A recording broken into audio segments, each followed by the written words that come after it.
ñu dem Ndar wala. non jeewal dafa am lu fa xew. d'accord ma résumé ko ci 2 minutes. ay bismillah. gis nga jeewal ñaari tund la. tubaab yi dañoo taxaw ci tund wële ne kee nit la. ñu xam ni sëriñ bi la. sëriñ bi xam ñi tubaab bi lañ. mu des aw xur ci suuf. mais sëñ bee njëkk a wàcc ci xur wi. moo la njëkk a fekk si. waaw saa yu ma gisee mbër muy bëre ba naan lii temps bi jot na. sama xel def na la imaginer man. ki njëkk a ñëw mbër bi njëkk a ñëw ba naan lii. sama xel ci loolu lay jëm. sëñ bee njëkk ci xur wi. tubaab bi ne mais kii kan la ñu ne ko Ahmadou Bamba. mu yónni benn espèce ne ànd ak benn nit ku ñuul. interprète. interprète bi ne leen lu xew. ñu ne ko waxal ak moom. ne ko dañuy dem moom lañ doon jëli. ñu wax ko sëñ Tuubaa mu ne leen damay yendu. imagine le 7 heures du matin. mu leen damay yendu. ñu dem ba 2 heures ñoom ñu calculer seen temps ak li ñu waxante gouverneur. tisbaar jot ñu ne sëñ bi mënoo yendooti da ngay dem. mu leen damay fanaan. sëñ Modou Kara moo naan ma fanaan na wala fanaan. ma ne ko Mbacke fanaan na. Amadou Niang. maa koy ziar baaxoo passage. loolu am. nga gis ne keroog bi nga xamee ni sëriñ bi. tubaab bi nee nañ ko fotom yóbbu ci par force. xam nga tey jii bu police doon jëli benn waay buy bañ rek. renfort la ñuy am. et puis armée bi waroon a dem toj Mbàkke Baari. tasaari kër ga. ñoo dajeeg sëñ bi ci àll bi kon ñoom pour ñoom yomb na ci ñoom. ñu wër sëñ bi wàcc ci xur wi. waaye dañoo wër sëñ bi rek ba yàgg ñu gis moom geneen kuréel gu leen wër muy ahlu badrin kiram. malaaka yi wàllu ji woon Seydina Muhammad xare Badar ak sahaaba ya mësuñoo wàccaat. jël képp moo leen tax a wàccaat doo dégg mukk ci histoire doomu aadama ne Badar ahlu badrin gis naa leen ku dul sëñ Tuubaa. ñooñu ñoo toog yaay nag ñu gaw tubaab yi ñoom. juróom fukki basmala la jàng joxoñ jaww ji xalima gi la joxoñ def ci kaw ahlu badrin wàcc. tubaab yi ko jot a gis tàmbali ñoom di sawak di def lu ne. cabinet foofu yàq foofu yëpp nelaw. seen fas yi tëdd ndax paaka yi ñu gis. ayasa mindallahi inda jeewali iblisa ismadituhu biya wali nafaali xayri laaw xabli fi ndëri bi ahli badrin uzur kadari ahli badrin. mais jàlloore bi mënoon na yam kon ca. waa déglul bi mu jullee tisbaar. tubaab yëpp di nelaw kenn yënguwul mu julli tàkkusaan. kenn yënguwul mu julli timis. kenn yënguwul mu julli gee. naafila def ay rawlaatam baagal si xool leen ñoom ñëpp mel ni ginnaaw yu tëdd. mu ne fii laay fanaan ba xam gën góor mu ne ma jugal ñu demam déet. saa waay koo koy góor koo dig góor da nga ko yéene. koo góor sëñ Tuubaa du morom. te amul woon doole rëyul woon. waaw sëñ Moussa ne rëyul woon parce que négrier bi ñu ko nee kan mooy sëñ Tuubaa pour mu yàq deru sëriñ bi. dana dépasse sa noirceur d'ébène quelqu'un qu'on n'a jamais vu dans notre vie. Ce qui est blanc dans ses yeux est complètement blanc. Ce qui est noir est complètement aussi. Les yeux ronds. Hein? Cheikh Ahmad Bamba, de sa taille qui est très petite, de son corps qui est luisant, Cheikh Ahmad Bamba, un homme incroyable, opiniâtre, de par sa foi et sa religion inébranlable. On n'a jamais vu quelqu'un de pareil. Cheikh Ahmad Bamba signé négrier. ku tuuti la woon. waaw suñu sax nee na. doxinam dafa simple mu jekk ay peer. bu daan wax da koy ndànkal te baat ba di liir. bu nekkul di bindi boo ma ngay yëri mool. bu buddi nelawit xol ba moom ma ngay xool. bu cër yay nelawit ruuga dem aras moom xanaa war na buraax mbaam war ca ay so te lay laa du ko tee dem ca biir diwaan ca passion yañ sàkkar jàlle lay naan.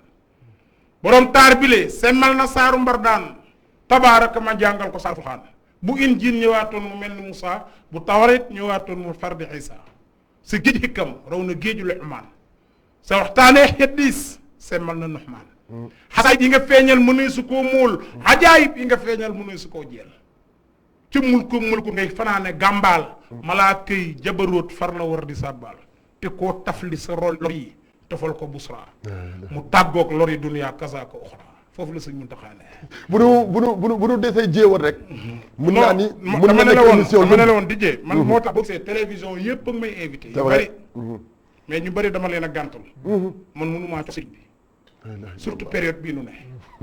doo ko jox mënuma ko. doo ko jox. dama naan la kay boo ma mënta jox 1h30. maa la ko wax jéggal naa la jéggal ma. maa la ko wax. parce que sëriñ bi du loo xam ni. da nga ko da nga ciy xool temps de télévision wala diw nangam wala nangam. suñu taa boo xasee ba nar koo teg table ji na nga jël sa temps.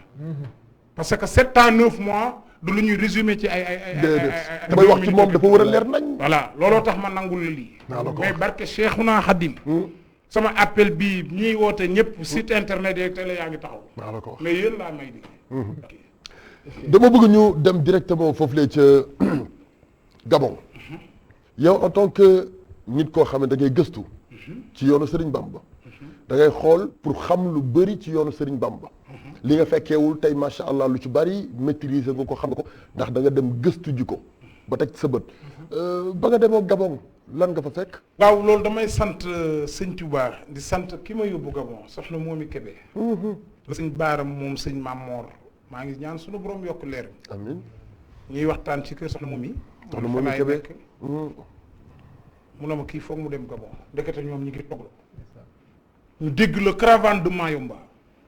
ma toog ba guddi rek ñu ne ma sa passeport photo envoyé ñu ko ma photo envoyé xëy suba ñu ne ma suba ngay jot sa entrée sa autorisation d'entrée Gabon ma naan non man dëkk bi ma gën a bëgg dem doon ñaan sëñ Touba bis bu may yéeg avion bu mu doon fenn Mbàkke bu jëkk bi yàlla na doon Gabon parce que man xaalisu Gabon lañ ma ngéntee.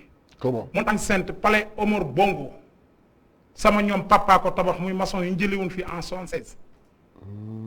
ci xaalis boobu leen ma ngéntee ma daan dégg sama papa di toog di waxtaane Gabon Montagne Sainte nangam man moo tax man produit sëriñ bi laa ci Gabon looloo tax gis nga dijee tey boo ma ne woon waxtaanal sëñ Tuubaa ak tasawuf dama xaw ma ci baat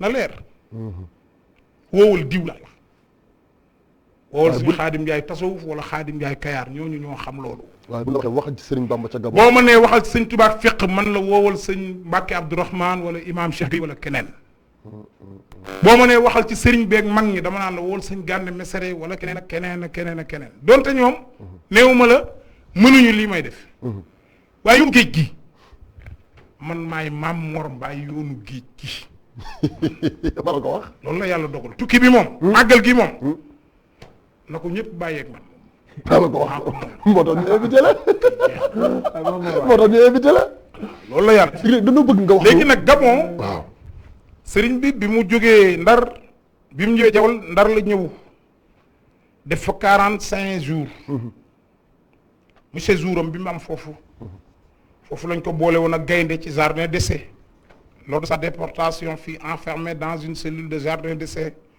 de Saint-Louis pendant plusieurs jours avec un lion affamé gaynde gu xiif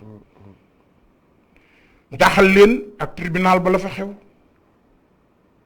xajut ci jotaay bi baal ma doguma la lan moo waraloon yëkkati Serigne Bamba yóbbu ko ca Gabon d'abord waaw parce que boobu dañu bind ne jeudi le 5 septembre à 9h du matin sur la convocation du gouverneur général le conseil privé s'est réuni dans la salle ordinaire pour de cette délibération état présent le mouté limal naa la ko sànq c'est vrai ak ña ko fekke ñu bind ne après avoir examiné certains problèmes relatifs à la colonie le conseil a approuvé la décision des membres ci-dessus désignés d'exiler au Gabon le marabout Cheikh Ahmadou Bamba qui doit être embarqué le 21 septembre 1895 une pension de 50 francs par mois lui sera accordée durant son séjour au Gabon rapport boobu ku ñu ko bindaloon ku dut maami sëñ Muntaxa sa bàmmeel sori say mbokk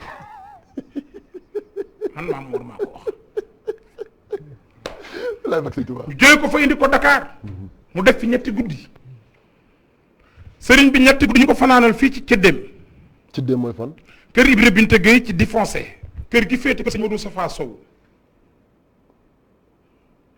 bi mu fa ñëwee Ibra Binte Gueye ne bàyyi leen ma fanaanoo ko ci lañ ko jël yóbbu ko Camp Jal Diop muy guddi metti yooyu nga xam ne dafa ne isa sakartu salikal mabita wa zalikal amina wa sabuta tatlal jihaadi bi larmaayi nafsi wala ki sa baanal maayi nee na su ma fàttali ko sama guddi ndakaaru yi mboolem tukki bi nee na métti na métti boo xam ne damay toog mu yàgg bëgg a jël xeej bëgg a jël jaasi pour jóg xeex yi waaye farkatu bakkaar bi di Muhammad sallallahu alayhi wa sallam daal di may sàbbal ne ma bul wax ak xaj bi ma ne ko nu may def mu ne ma wax ak xaj bi mbubb mu xotti ko ngi ci wax la ki bind xaj bi dina wax ak xaj bi tëdd nga jàll sa mbubb du xotti ko nga am manoore yi lañ taxaw nii di ko nit bi muy jóge ci néeg bi nee na bi muy dugg ci néeg bi tànk bi mu njëkk a teg ci ràbb la ko teg daa jam basar mooy guddi gi njëkk guddi Ndakaaru guddi googu fi yow mati jumaati lañ ko tàbbal ci néeg bu lëndëm noonu ya naa ko lambal mu làmb daj ay gobar ak i ràbb ñu tëj ko foofa dem mu des fa ak ràbb mu jiblu xi na bëgg a kàbbar mënta sujjóot ngir tartar mu jàng saaru baqara ak imraan yi jibril tijji néeg bi fir quraan yi mooy néeg bi nga wan am na fa yaari guddi lekkut naanut du ci leeru yàlla kooku neenul nee na keroog gis na rasulullaay mu déy ko lool kenn du ko xam bi lay ku weddi li laa jël sëriñ moo penda moo fekkee waxtaan wa keroog mook ban ba njool màkk naan ko xalama saaba wu tudd am satu li lay xitaaba nee na keroog mu gis fa sunu maam jaara mu di ko ñaax te di ko doli dëral nee na keroog gis na fa jibril mikaayil asrafil asrail ñëw nañ fa sax ngir bëgg a alak nasaraan bi nga xam ni waa jundulaay malaaka mu xarabina yi bi ñu agsee dañ sëñ bi bàyyil ñu faat tubaab yi ku mës a toll fii waa laa nga ñu wallu boobu mooy guddi gi njëkk bi nag guddi bu metti boobu nga xam ne ci ay ràbb la fanaan bi ñu yóbbu Sëriñ Bamba ani ay waajuram boobu booba làqu nañ moom parce que maam Jaara Buso bi sëñ bi am fukki at daanaka la dem sëñ Anta Sali 1882 la fi jóge na fi ba ca déwén sañu doog a sos yoonu murit 1883 kon jaloore bi ñoom fekke wuñu ko d'accord fekke wuñu ko ndax yàlla bu naree yebal nit la dal rasulullaay rek la Seydina Muhammad bi muy feeñ jamono way juróom neewu fi te moo war a téye moo war a téye l'islam bi war ko créer ànd ak ay sahabaam yàlla bu naree préparé nit dëgg-dëgg xoolal sax ci gàttal ni jaayam ji mu gënoon a bëgg muy sëriñ Musoobe jàngal ko yar ko gisatul sëñ Mor Anta Sali gisatul kenn yonent bi ne ko boo toogee Tuubaa gii natt bi du la fi fekk mu ne pare naa pour génn c'est la première fois sëñ Tuubaa nit ku sanc dëkk pour xaar xeex ku ma sa sanc dëkk da nga koy nëbbatu sëriñ bi sanc Mbàkke Baari bu la kenn wax du daara sëñ bi sanc ko woon dara pour xaar xeex bi Tuubaa lañ ne ko natt bi du la fekk mu ne naa génn dajeeg natt bi moo tax mu sanc Mbàkke Baari Seydina Muhammad xamal ko ne ko itam beneen bi ci topp mooy sa nijaay ji ñuy wax sëriñ Musoobe daa jege yàlla bu yëgee ni natt baa ngi bëgg tegu ci sa kaw da ñaan yàlla mu deñ sëñ Tuubaa ne kon dana may ñaan sama borom ay fanam mat moom mu jiitu ji ma maa la ko wax ñaan pour mu bañ fee fekk maa la ko wax bi mu jógee nag ci néeg bi Jibril ci toj néeg ba ak la ca xew bi muy dem ci gaal gi mi ngi soox tànk bi mooy tànk bi bënnoon ak barke borom Tuubaa mi ngi soox di jëm ci gaal gi booba gaal gi ña ngi ko ser ci biir côté Gorée ca kaw mais sëñ bi moom